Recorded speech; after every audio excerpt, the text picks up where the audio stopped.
In the early 20th century, the dream of flight was something humanity had carried for thousands of years. For centuries, men and women looked up at birds and wondered, could we ever soar in the skies as they do? Could humans bound to the earth learn to break free from gravity's chains? That dream seemed impossible. Attempts had been made, wings strapped to arms, balloons drifting with the wind, gliders that sometimes soared and sometimes crashed. But controlled, powered, sustained flight remained out of reach. Until two brothers, bicycle makers from Dayton, Ohio, set their minds and hands to solving the mystery. Their names were Wilbur and Orville Wright. And on December 17, 1903, on the sands of Kitty Hawk, North Carolina, they achieved what no one before them could, the first powered, controlled flight in human history, childhood curiosity. Wilbur Wright was born in 1867, Orville in 1871. From childhood, they were fascinated by mechanics. Their father, Milton Wright, was a bishop who filled their home with books and ideas. Their mother, Susan, had a gift for building tools and machinery.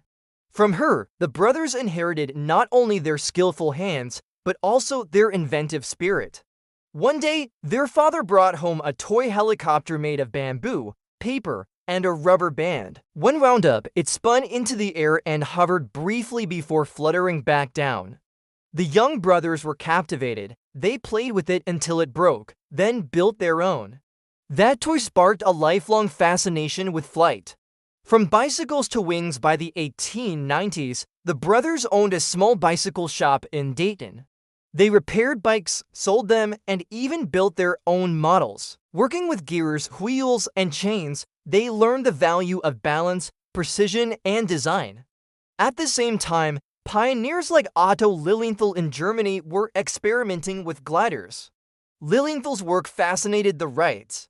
They devoured books on aeronautics, studied bird flight, and began writing to the Smithsonian Institution for more information. The more they learned, the more they believed that flight was not a dream but an engineering challenge.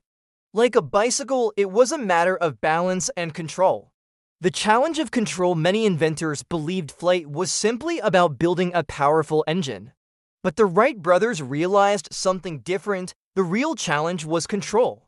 How could a flying machine steer left and right, rise and fall, without tumbling from the sky? In 1899, Wilbur sketched his first ideas for a glider. He believed wings had to twist like a bird's to maintain balance. This wing warping idea became the cornerstone of their design. They built a small kite to test it. When the wings warped, the kite turned smoothly. They knew they had discovered something crucial.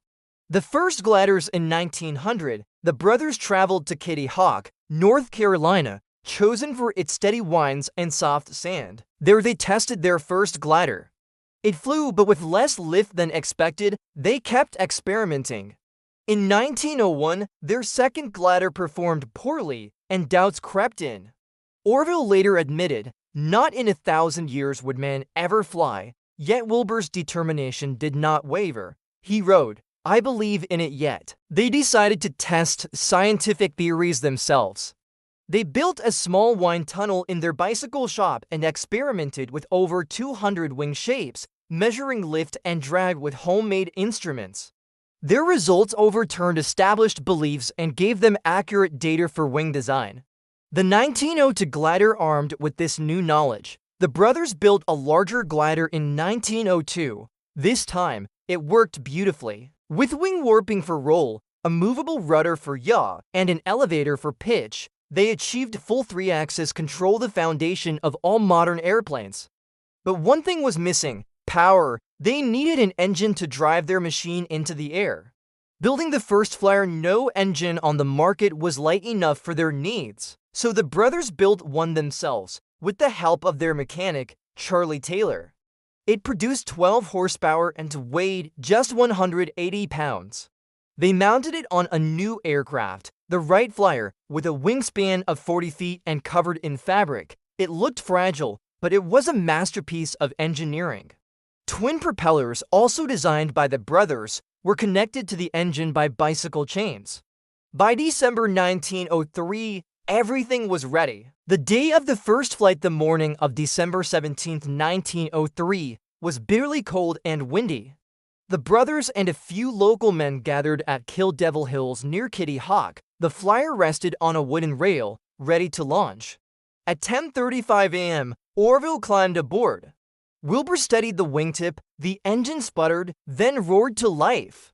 The flyer shook, the propellers spun, Orville released the restraining wire. The flyer rolled down the rail, lifted slightly, wavered, then rose into the air. For 12 seconds, it flew, covering 120 feet before landing gently in the sand. It was not long, not high, not far, but it was the first. A machine heavier than air, powered by an engine, controlled by a pilot, had flown. Humanity had conquered the sky, repeated flights that same day. They made 3 more flights. Wilbur's final attempt carried him 850 feet in 59 seconds. Each flight was longer, stronger, more controlled. The witnesses, astonished, knew they had seen history. One of them, John Daniels, snapped a photograph as Orville lifted into the air. That grainy black and white image remains one of the most famous in history. A fragile machine, a man lying on its lower wing, another running beside it, and the ground falling away. The world reacts. At first, the world barely noticed. The brothers returned to Dayton quietly, continuing their experiments. Skeptics dismissed their claims. Many believed controlled flight was impossible and that the brothers had exaggerated, but the Wrights persisted. In 1905, they flew for 38 minutes, circling their field in Dayton.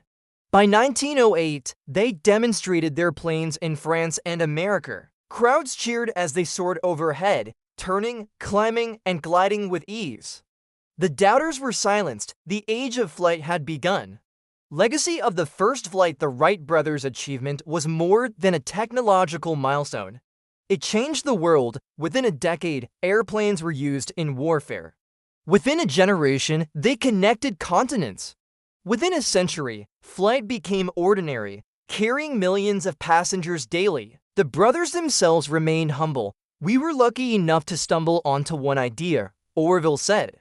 "After that, we built airplanes because we were interested in working out the problem, not because we were in love with airplanes, but their curiosity, persistence, and ingenuity gave humanity the wings it had always dreamed of."